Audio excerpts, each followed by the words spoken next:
اور بھی سننا چاہے تو اس کے کام آ سکتا، ورنہ ان جیسوں سے کون کرے گا یہ بات؟ اللہ اکبر۔ ابو وہب روایت کر رہے ہیں کہ ان رسول اللہ صلی اللہ علیہ وسلم قال لیلۃ اسری بہ لجبریل علیہ السلام ان قومی لا یصدقونی فقال له جبریل بلا یصدقک ابو بکر الصدیق۔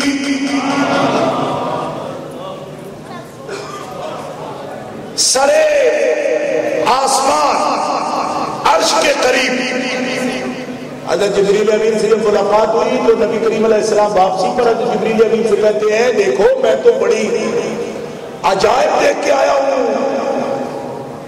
بڑا کمال میں نے دیکھا اور پایا، مگر جبریل چاہوں گا تو پھر میں قوم کے پاس ان قومی لا یصدقونی۔ امام احمد بن حنبل نقل کر رہے ہیں، ہمارا کوئی قصور نہیں ہے۔ ان قومی لا یصدقونی، میری قوم اس بات کو نہیں مانے گی۔ تو بڑی حیرت والی بات ہے، عجائب ہے بڑے۔ وہ لوگ تو بالکل سادہ سی بات ہو سامنے نظر آنے والی دیکھ کے بھی نہیں مانتے، تو یہ کیسے مانیں گے؟ حضرت ابو بکر صدیق لیلۃ اسری بہ لجبریل، اس رات کو جب سیر فرمائی آپ نے تو جبریل امین سے یہ کہا ان قومی لا یصدقونی، میری قوم تصدیق دی۔ فقال له جبریل، تو کہا آپ سے جبریل امین نے بلا، ہاں اس کی فکر مت فرمائیے، اس نے اپنے دیدار کا آپ کے لیے انتظام کیا، اس نے آپ کے لیے تصدیق کا بھی ازل سے انتظام کر دیا ہے۔ عاشقان صدیق اکبر ذرا محبت سے کہیے نا سبحان اللہ۔ مطلب ہے یہ سارا ارینجمنٹ ہوا ہے تو تصدیق کا بھی انتظام پہلے سے کر لیا گیا تھا۔ مصدق بھی ایسا ہوگا، اے محمد عربی آپ جتنی شان والے پیغمبر ہیں آپ کا مصدق بھی بڑی شان والا ہے۔ اور بات آسمانوں کے اوپر ہو رہی ہے، لوگ کہتے ہیں صدیق کیسے ہے وہ، میں نے کہا یہ زمینی تجویز ہی نہیں ہے، یہ خطاب بھی کب ملا؟ حدیث بتا رہی ہے۔ حضرت جبریل امین فرماتے ہیں انتظام ہو گیا یا رسول اللہ یصدقک ابو بکر الصدیق، آپ بے دھڑک جائیے زمین پر یہ قصہ بیان فرمائیے، رب جل وعلا نے ہمیں بتایا سب سے پہلے جو آپ کی تصدیق کرے گا اس کا نام ہی تو ابو بکر صدیق ہے۔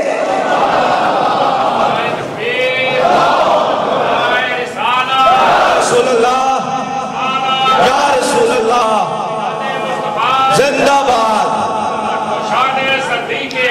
زندہ باد، زندہ باد، زندہ باد، زندہ باد، زندہ باد، زندہ باد، زندہ باد۔ سب سے پہلے تصدیق کرنے والا ابو بکر صدیق ہوگا،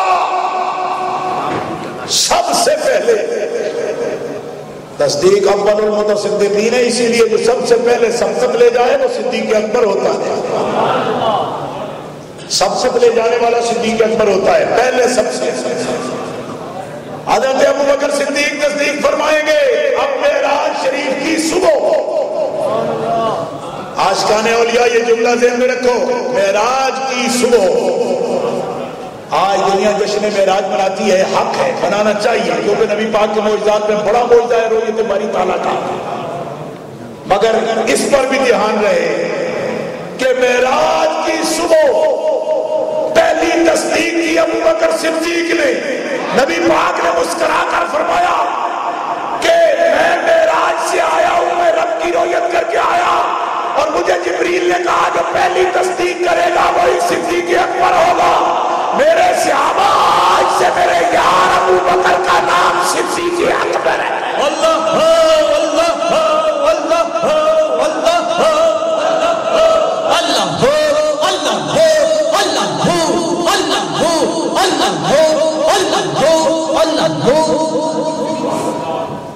توجہ رہے گی۔ بندی کرنے والا صدیق اکبر. اور جشن معراج کی صبح نقش بندی صوفیوں، جشن معراج اور لیلہ معراج کی صبح جشن تاج پوشی ہے شہنشاہ صداقت کی. کیونکہ صداقت، شہنشاہ صداقت وہ اسی صبح کو بنے. سبحان اللہ. صدیق بہت ہے، اگر صدیق اکبر وہ ہے، سبحان اللہ، امت کے صدیق اکبر وہ ہے، بلکہ سب امتوں میں صدیق اکبر وہ ہے. سبحان اللہ. اور اب جب صدیق اکبر کا سلسلہ ہو، صدیق اکبر کا سلسلہ ہو، سلسلے سب پر نور ہیں، ہمیں کسی سے بھی کوئی تقابل نہیں کرانا، لیکن اس سلسلے کا حسن جب آپ کو امتیازی نظر آئے تو جان لیا کرو کہ یہ صدیق اکبر کا سلسلہ ہے. اللہ اللہ اللہ. اس کی نسبت صدیق اکبر کی نسبت، اس کا ذوق صدیق اکبر کا ذوق، اس کا مبلغ صدیق اکبر کا مبلغ، اس کا ولی صدیق اکبر کے سلسلے کا ولی. اور یہ سلسلہ صدیق اکبر کا سلسلہ، جیسے صدیق اکبر خلافت میں اول، امامت میں اول، امارت حج میں اول، ایسا ہی سلسلہ نقشبندیہ سلاسل میں اول. لہذا اول کے لیے لیڈ رب نے مقدر کر دی. خواجہ ارشد محمود کو مبارک ہو کہ اس سلسلے میں لیڈ کو بھی اللہ نے توفیق عطا فرمائی.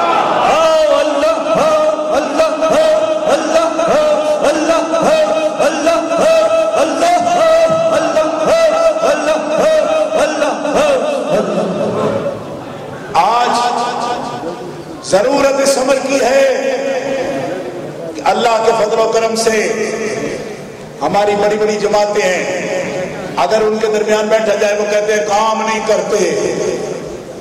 میں کہتا ہوں جماعت والوں، تم نے تو کانسٹیٹیوشن بنائے ہیں، بڑے بڑے مینیفیسٹو بنائے ہیں اور بڑے بڑے پروگرام بنائے ہیں، روتے ہی ہو کام نہیں ہوتا. کام سیکھنا ہے تو خواجہ اسلم سے، درویشوں سے سیکھو.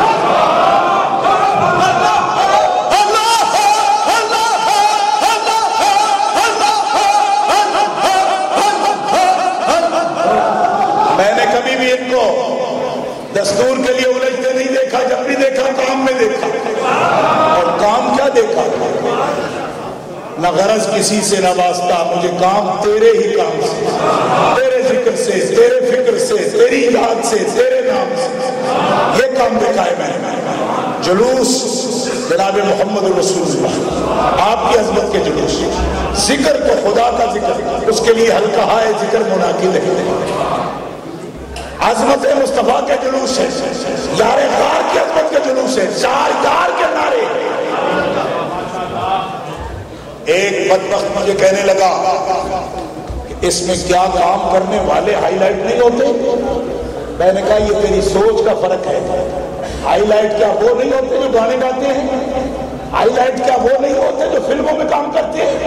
ہائی لائٹ کیا وہ نہیں ہوتے جو ڈراموں میں کام کرتے ہیں؟ خوشاب و درویشان مصطفیٰ کہ ہائی لائٹ بھی اگر ہو تو اپنے مصطفیٰ کی روشنی سے.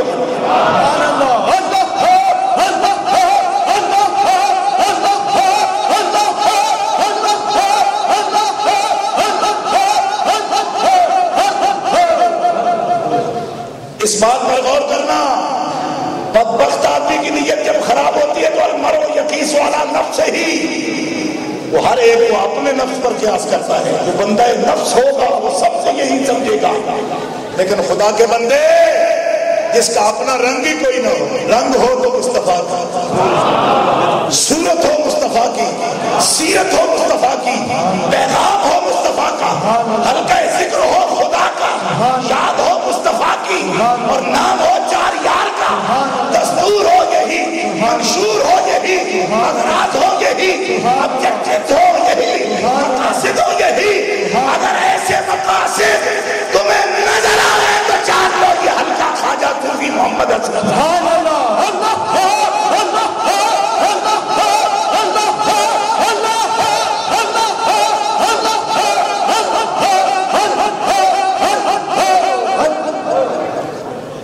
اور یہ کام یوں ہی نہیں ہوتے.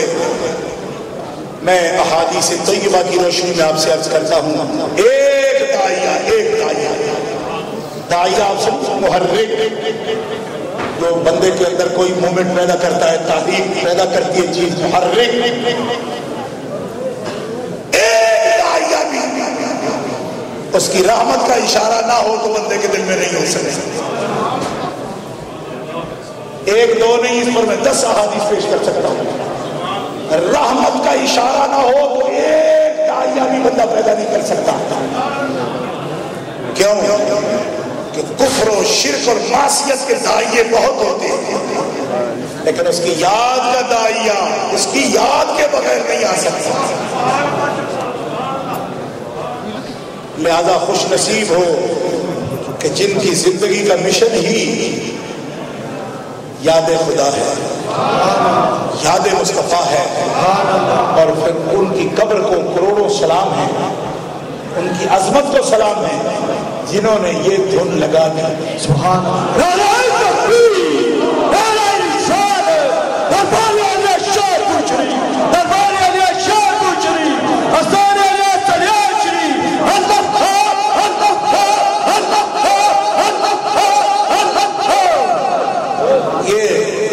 جذبہ پیدا کیا دلوں میں، زنگ آلود دلوں سے زنگ اتارے اور یہ جذبہ پیدا کیا.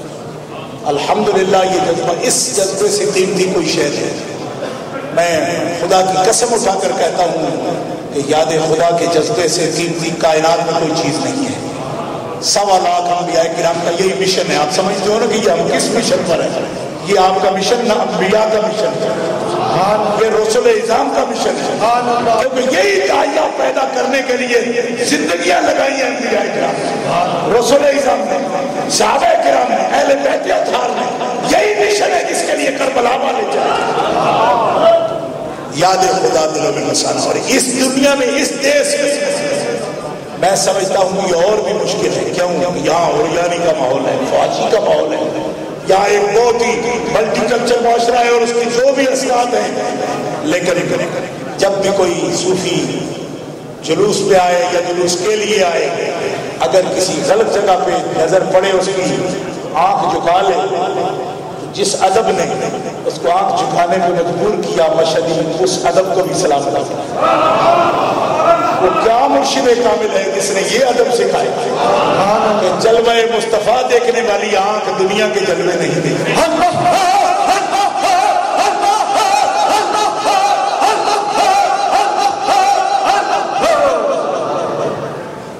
اس کی قیمت کو آپ یقیناً جانتے ہیں، لیکن ہمارا کام ہے مزید اس کے اوپر اگر کوئی کائی آئے تو اس کو اتارنا اور دھیان دلانا اس بات کا کہ اپنے اندر اللہ نے جو نعمت آپ کو دی اس کی قدر یہ ہے کہ آپ جہاں جس مشن کے لیے چلے ہوئے ہیں.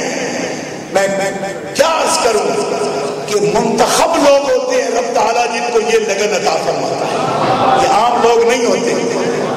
فلک برسوں پھرتا ہے تب ایسے وجود میں بندے آتے ہیں اور چشمے فلک ان کو دیکھنے کی آرزو مند ہوتی ہے جن کی زندگی کے صبح و مساء یاد خدا میں صرف ہوتے ہیں اور یاد مصطفیٰ میں صرف ہوتے ہیں.